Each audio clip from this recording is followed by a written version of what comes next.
ផ្ទះហ្នឹងគឺដីហ្មងដីកាន់ហ្មងហើយអ៊ំហ្នឹងគាត់ជីឡានពីកន្លែងផ្សេងមកជួបណាម្ចាស់ផ្ទះហ្នឹងណា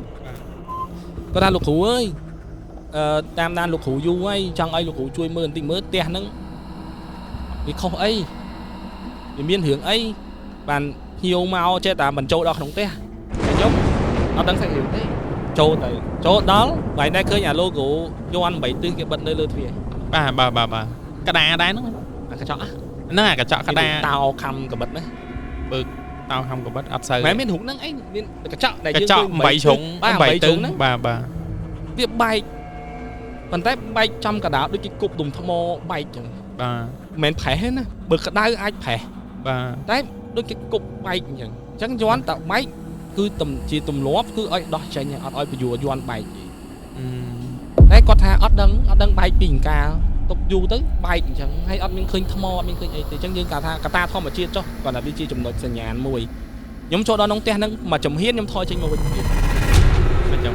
ផ្ទះហ្នឹងគឺធម្មពលអត់ល្អគឺខ្ញុំនិយាយថាផ្ទះហ្នឹងគឺអត់ល្អសម្រាប់ខ្ញុំហ្មងធ្វើឲ្យខ្ញុំទាញជើងខ្លួនឯងចេញយើងទទួលបានអារម្មណ៍ហើយខ្ញុំថយហើយគាត់ថាលោកគ្រូមិនហ្នឹងខ្ញុំថាអត់អីទេបងយើងចូលទាំងអស់គ្នាបាទចាពេលដែលខ្ញុំនិយាយអត់អីទេបងហ្នឹងគឺខ្ញុំសូត្រក្បួនរបស់ខ្ញុំដើម្បីកាប់វាយើងរត់ខ្លាំងចូលផ្ទះហ្នឹងបាទចូលទៅយើងអុជធូបអត់មានជំនាញផ្ទះទៀតអត់មានជំនាញផ្ទះទេព្រោះខ្ញុំថារអុជធូបជាទូទៅតែមានហេតុការណ៍អញ្ចឹងខ្ញុំត្រូវអុជធូបហើយបើខ្ញុំចូលទៅឆែកបាទផ្ទះដែលខ្ញុំទៅឆែកគឺត្រូវអុជធូបសិនអុជធូបជំនាញផ្ទះឬក៏យ៉ាងម៉េចហ្នឹងជំនាញផ្ទះតែតាមផ្ទះហ្នឹងផ្ទះខ្លះយើងទៅស្រួលហ្មងផ្ទះខ្លះត្រូវអុជធូបគេសិនតាមផ្ទះដែរអញ្ចឹងពេលដែលខ្ញុំទៅដល់ចូលដល់ក្នុងផ្ទះហ្នឹងខ្ញុំចាប់ដើមអ៊ំផ្ទះហ្នឹងតសកដាលទាំងជួរអញ្ចឹងហ្មងខ្ញុំមិនចាប់ដើមមើលពី1ទៅ1ក្នុងរូបភាពរាប់តសបាទ1 2 3 4យើងធ្លុះទៅដល់ចក្រានបាយបាទខ្ញុំឃើញចក្រានចុះផ្ទះទុកចោលបងងឹតបាទខ្ញុំឃើញសមោអ្នកនរគ្នាប្រហែលជាពេលដែលយើងដាច់ភ្លើងហើយយើងងឹតឆាប់មើលអត់ឃើញទេមកស្ទុះក្រោយមើលឃើញប្រហែលជា10%បាទខ្ញុំអាចថាលើ10%ហ្នឹងថា15ចុះឃើញសមោមនុស្សប្រុសម្នាក់យើងខ្ពស់ម៉មឯងយើងចិនណាបាទស្រីម្នាក់កូនក្មេងម្នាក់កូនក្មេងហ្នឹងប្រហែលជាជំទង់នេះចូលមកឃើញកម្ពស់នៃរីកដាលហ្នឹងអ្នកចូលកដាលហ្នឹងប្រហែលជាតំបាទអញ្ចឹងយើងអាចសន្មតថាជាកូនបាទម៉ាក់ប៉ាកូនអញ្ចឹងបាទខ្ញុំឈរមើលគាត់ប្រឹងមើលថាអ្នកនៅជាមួយអីក៏ឈរហ្មងតែឃើញយ៉ាងច្បាស់ដែរឃើញទីទម្រង់មនុស្សយើងឃើញមុខហ្មងបាទហើយឈរជាជួរ1 2 3បាទប៉ាម៉ាក់ហើយកូនហើយខ្ញុំចំអីឈរអញ្ចឹងលើកដៃមកកាន់កបិតអាកទៅអាថត់ដួលពឹបខ្ញុំចេញក្រៅផ្ទះបាត់អាទាំង3នាក់ឬក៏យ៉ាងម៉េចទាំង3លើកស្រុកគ្នាហ្មងគាត់ថាខ្ញុំរហៀបសួរថាបងណាគេខ្ញុំរៀបជួទាំង3ស្រុកគ្នាបឹបទៅបាត់ហើយខ្ញុំគ្រាន់តែវឹបចេញក្រៅផ្ទះបាត់មាត់ផ្លូវតែឃើញតែបងទេពេលហ្នឹងឃើញតែខ្ញុំទេនិយាយត្រង់ណាពេលហ្នឹងខ្ញុំឈឺអូស្រស់ពេកដល់ពេលយើងនឹកឃើញគ្រឹះស្ដីគ្រូជួយគេជួយឲ្យចប់ហើយអត់អាចបំបាក់ទឹកចិត្តម្ចាស់ផ្ទះទេបាទទោះជាឃើញផ្ទះអាក្រក់មិនត្រូវរករបៀបនិយាយឲ្យល្អកុំឲ្យគេបាក់ទឹកចិត្តនឹងក្បួនចិនសាយ៉ាងហោចណាស់ក៏ត្រូវលើកទឹកចិត្តគេដែរនិយាយរួមទៅនេះខ្ញុំអោតតិច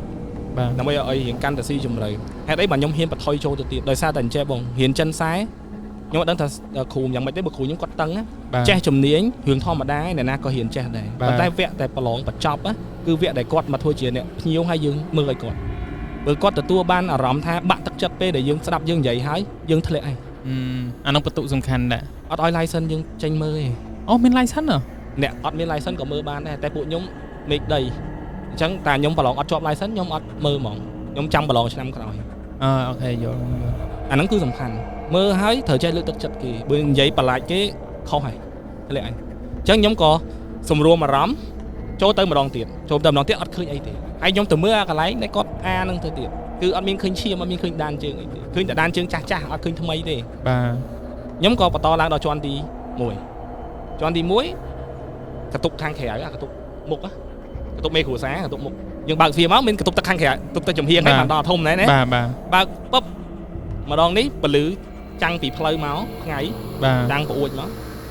ខ្ញុំឃើញ3នាក់នឹងទៀតហើយគាត់ស្រែកឈ្មោះខ្ញុំស្គាល់ឈ្មោះទៀត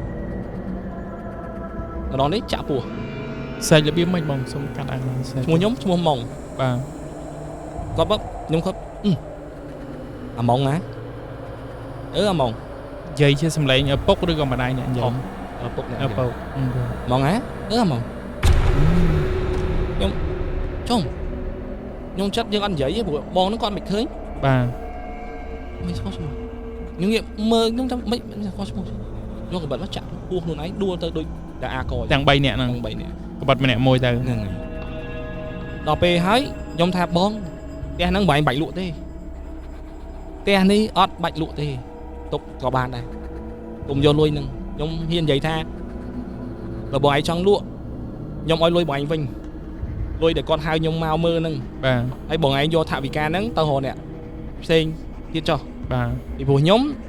គាត់ថាអត់បំពេញទេពីព្រោះគឺសញ្ញាដែលគេឲ្យខ្ញុំគឺគេអត់ចង់ឲ្យខ្ញុំជួយតែម្ដង អញ្ចឹងសួរថាខ្ញុំហ៊ានណែនាំរឿងវិញ្ញាណទៀតអត់ បាទ ខ្ញុំអត់ហ៊ានណែនាំទេដោយសារតែសញ្ញាណនៃដែលខ្ញុំឃើញហ្នឹងគឺ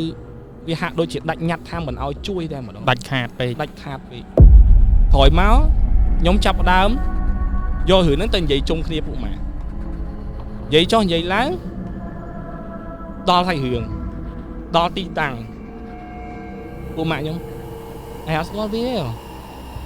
ណាគេពួកម៉ាយើងចិនមួយឯង ឯងចាំអត់ម្នាក់ហ្នឹង3នាក់ឯងចាំអត់កាលនៅរៀនទិញចេកខ្សែណាថាអូវាមិនមែនអញមើលមុខអត់ច្បាស់ចុះវាស្គាល់ឈ្មោះអញតែខ្ញុំថាតែវាហៅគាត់ហ្នឹងអ៊ំហ្នឹងហេតុអីក៏មិនមែនជាពូម៉ាក់ខ្ញុំអញ្ចឹង បាទ អញ្ចឹងបានខ្ញុំដឹងថាអូផ្ទះហ្នឹងគឺមានរឿងអញ្ចឹងហើយអ្នកដែលគាត់ហៅខ្ញុំទៅមើលហ្នឹងគាត់អត់ស្គាល់ខ្ញុំទេព្រោះពូម៉ាក់គាត់មិនស្គាល់ ហ្នឹងហើយយល់ហើយ ហើយបានដឹងហេតុការណ៍បានវាគឺជាមានករណីមិនល្អនៅហ្នឹង ស្គាល់ឈ្មោះស្គាល់អីហ្នឹង ហើយហើយវិញ្ញាណហ្នឹងក៏នៅហ្នឹង នៅដល់ឡើយ ទៅដល់ហើយ តែម្ចាស់ផ្ទះគេលេងនៅចង់ ឥឡូវហ្នឹងគឺលែងចង់ហើយផ្ទះហ្នឹងគឺទុកហើយចោលតែដូចជាគេពហិកផ្លូវទៅប៉ះដែរអត់ដឹងថាមិនដែរណា បាទ ឃើញគេពហិកផ្លូវទៅគេប៉ះមុខប៉ះសាច់ផ្ទះដែរអាហ្នឹងគឺរឿងមួយថាជារន្ធត់មែនតើតែខ្ញុំចេញមកខ្ញុំឈឺហ្មង